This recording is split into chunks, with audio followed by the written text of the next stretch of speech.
Thank you, Mr. Chair. I'd like to thank the chair, the ranking member, for coming together and holding this hearing.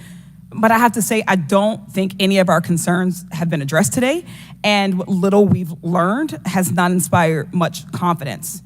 I will just say that we obviously can't allow the violence we're seeing in this country become the norm or a commonplace, but that seems to be where we're heading.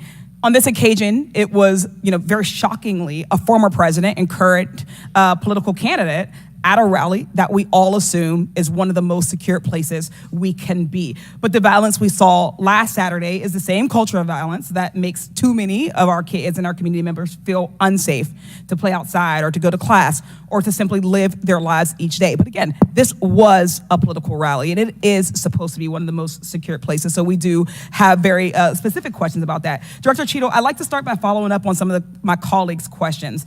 My colleagues, Mr. Krishnamurthy and Mr. Frost, highlighted a number of points that showed the shooter presenting an active threat. So I'd like to ask you, Director Cheadle, to clarify what the protocol is for postponing or canceling an event based on a threat, and how the events on July 13 didn't meet those standards. So again, I think we're talking about the distinction between suspicious behavior and a threat. And at the time that this individual was identified, they were displaying suspicious behavior.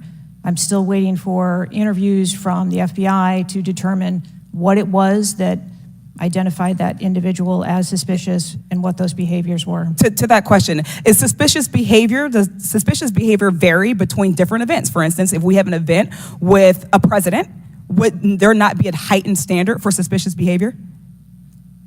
I think that there are a number of ways that someone could be identified as suspicious, and it doesn't matter whether it's at a rally or an indoor event or who the protectee is. I think it's up to law enforcement or citizens to identify someone as suspicious. Okay, thank you. According to the Associated Press, at least 6 different agencies, including 2 sheriff's office, local police, state police, as well as fire and emergency rescue officials, were involved in securing the rally in Butler. When there are so many teams that are collaborating, who takes the lead and how is that determined? The Secret Service is responsible for the security of the site and the coordination. And that was the case on July 13th? Correct. Okay. Changing gears, in 2024's appropriations budget, the Secret Service was given a little over $3 billion, which was about $78 million above what was requested. For 2025's budget, you've requested yet another increase. How much of these funds goes towards training and improving protection procedures? I would have to get back to you on the training aspect of it, but about 30% of our budget is for protection and facilities and training. But clearly the problem can't be a lack of funding. So what exactly do you see as the core problem that led to this failure, that led to your agency being outgunned by a 20-year-old using his father's gun and acting on his own without a particularly sophisticated plan or technology? I think that we are waiting to determine exactly what those failures or failure was so that we can make sure that the Secret Service is stronger after this. So we've heard a lot today that you can't answer because it's an ongoing investigation, that you're still figuring out the details, and that you won't answer basic questions. You've said 60 days for the investigation, but I simply don't think that's acceptable. Do you really plan to keep avoiding questions and the American people's questions, ours and the American people's questions, for the next 60 days? I'm not avoiding questions. I want to make sure that I am providing factual and accurate information.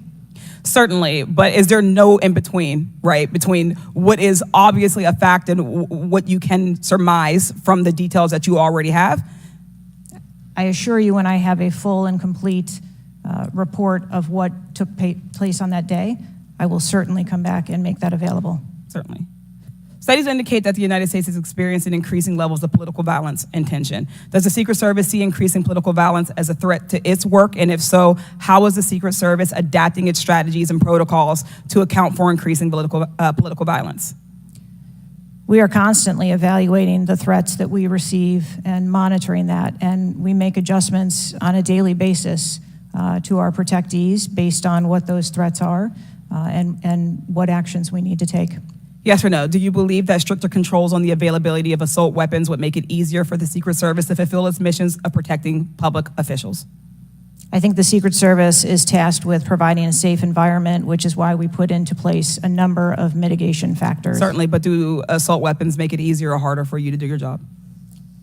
I think that any weapon makes it difficult for us to do our job. Okay, I yield back.